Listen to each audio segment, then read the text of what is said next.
he's gonna shut a lot of people up, you know? Yeah.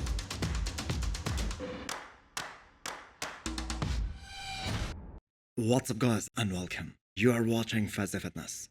Starting this video with this big breaking news that Breon Ansley has decided to stay in classic physique for this upcoming Mr. Olympia. Honestly, that isn't what people were expecting from him, especially after hearing his interview with Muscular Development, saying that even an additional 5 to 7 pounds isn't gonna be enough for him to make weight without sacrificing a tons of muscle, considering the fact that how heavy he got in this off-season post-Olympia 2022. Is Breon going to stay in classic now that he got so 7 pounds, or 7 pounds nowhere near what he... Right, 7 pounds is good, but it's not great for me.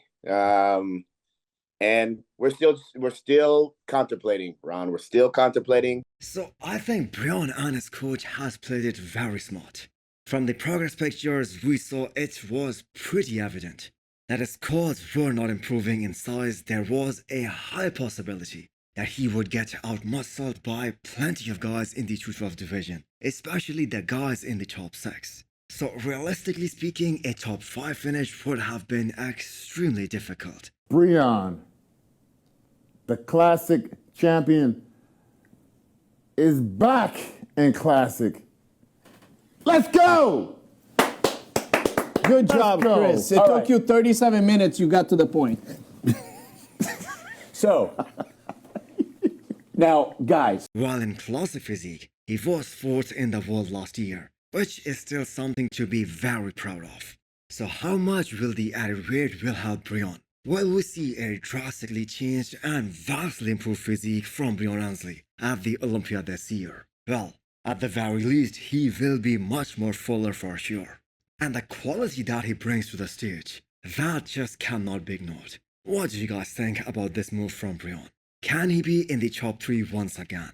Can he beat the likes of Urs and Ramon, or even Chris Bumstead? I mean, he is the only one who has done it before. Michael Krizo looks extremely impressive 7.5 weeks out of the second Olympia of his career. Last year he competed very close to the Olympia, so he really didn't have enough time to make some major improvements coming into the big show. But still placing 12th in the world, that too in such a deep lineup, beating multiple past top 10 Olympians. That was a great achievement.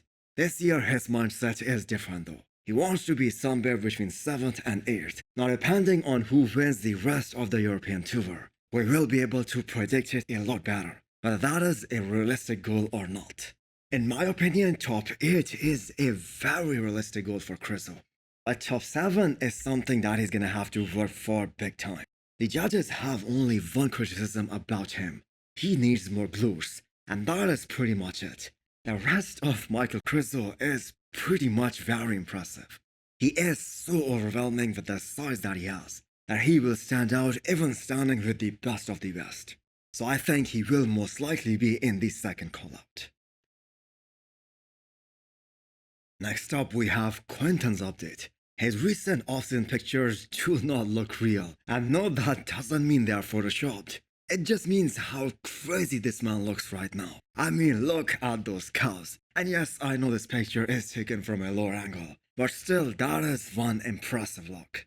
Since Texas Pro 2022, all this time has been utilized to get better in every aspect. He is a guy who is above 6 feet. So as per his frame, he was lacking the size, he was lacking the density. Particularly his back needed a lot of work, and he needed to bring up his back big time.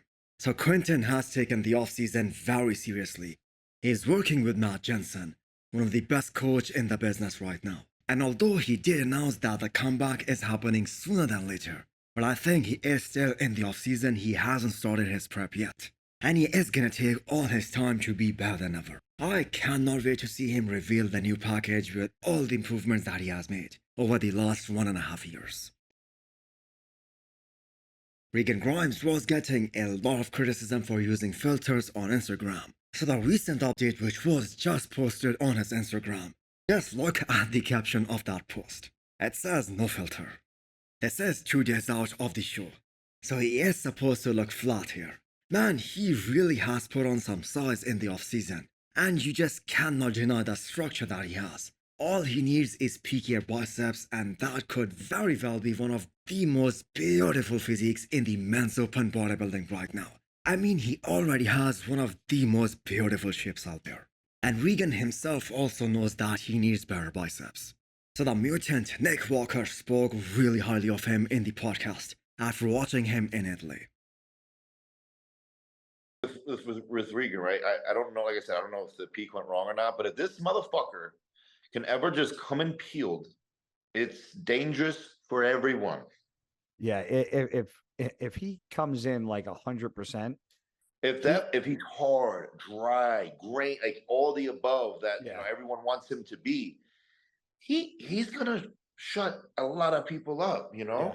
Regan is very dangerous athlete, but it will come down to that big question: can Milos and Regan nail it 100% in Spain?